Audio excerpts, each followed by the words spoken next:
Captain Benzie here, coming at you with the first video in a new beginner series looking at Command & Conquer Rivals. If you're watching this, you're either eager to see what the game is about, or you've been accepted into the early access and are giving it a try for yourself.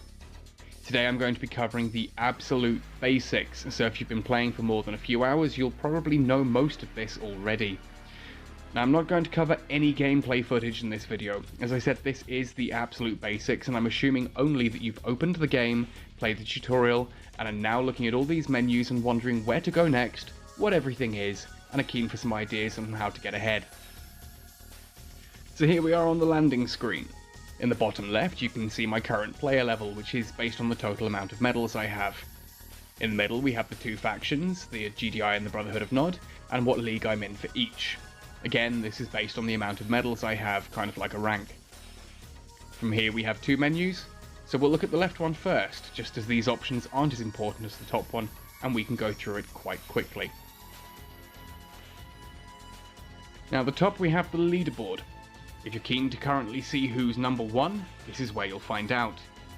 You can also check which alliance is top, look at people's profile to check out their armies, and in fact some replays if you fancy seeing how these guys are fighting up in the top leagues.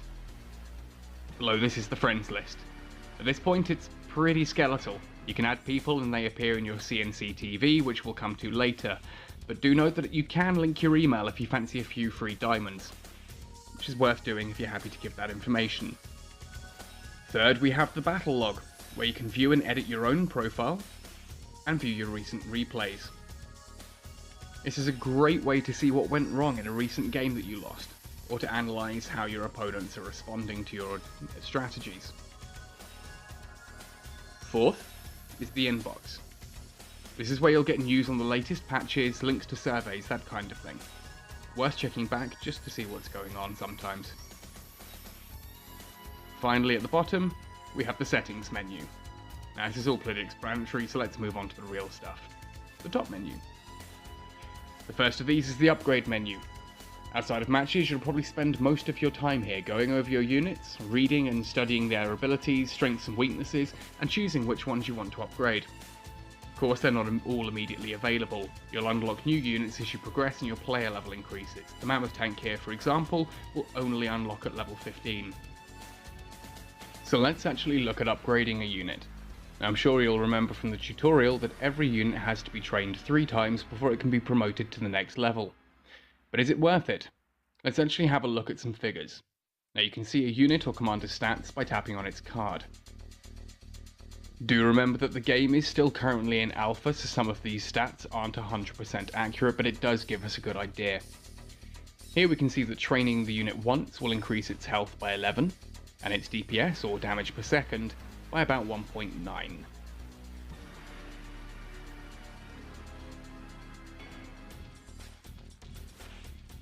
Now the second training here is slightly better, at a 12 health increase, but it's 1.9 again for the DPS. Unfortunately my footage bugs out a little bit here, but I work backwards. The third increase will increase the health by 11 and the DPS by 2 again. Now these are all minor differences.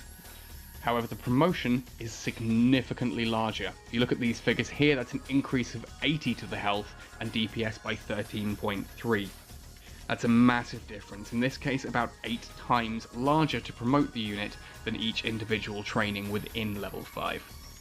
As credits are a limited resource, I tend to wait until I have enough cards to promote the unit before I fully train it all in one go, just as this allows me to focus where my credits will have the biggest impact.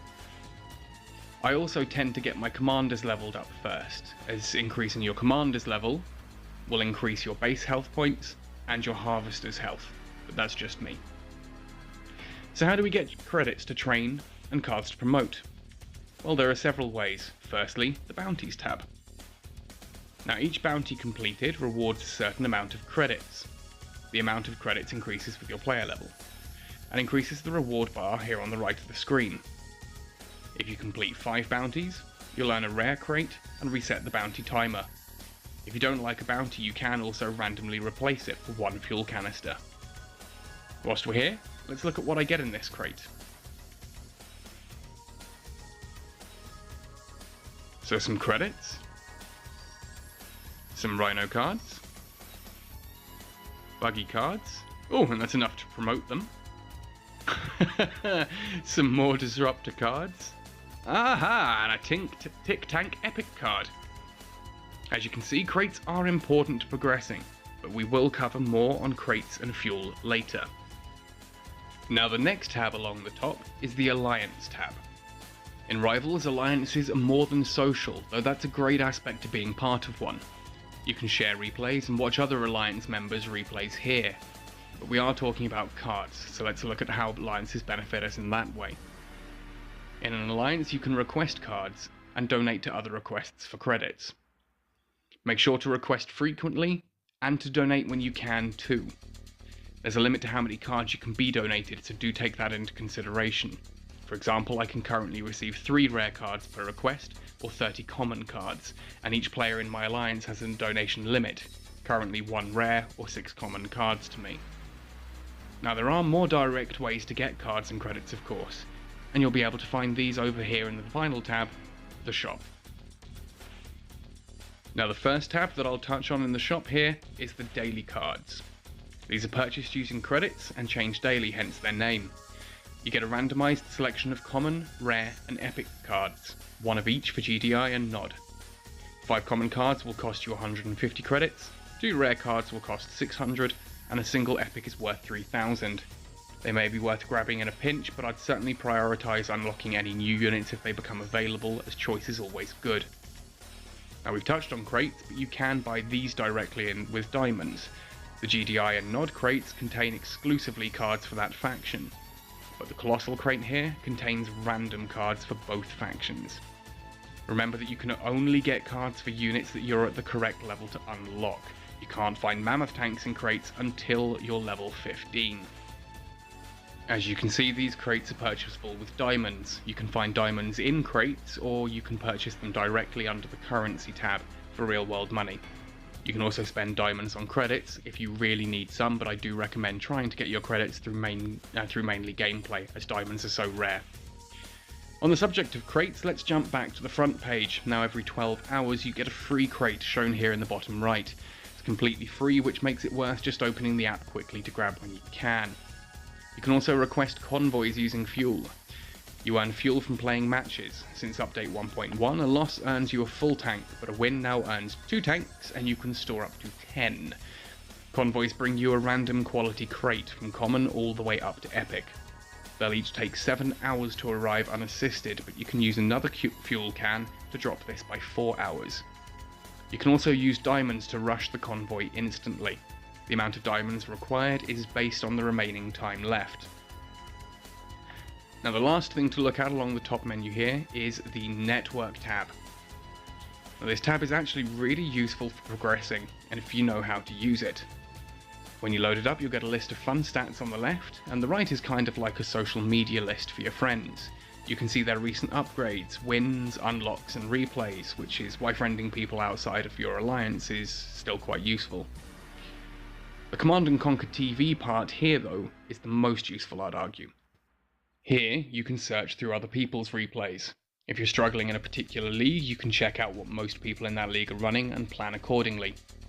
You can search for a specific league, and you can filter your search to different factions, GDI versus Nod, etc., so that you can have an insight in what to expect, what units are common, and what tactics are working. Now on the subject of leagues, let's have a look at these. Tapping on the factions on the front page will take you to their league, where you can see how much progress you've made so far. The more medals you have, the higher you'll climb, from Gold 3 to Gold 2 to Gold 1 to Platinum 3, and so on. If you lose enough medals, you will drop down a rank, but note that once you reach a new league, you're safe. You can drop from Gold 1 to Gold 2, for example, but you cannot drop from Gold 3 to Silver 1.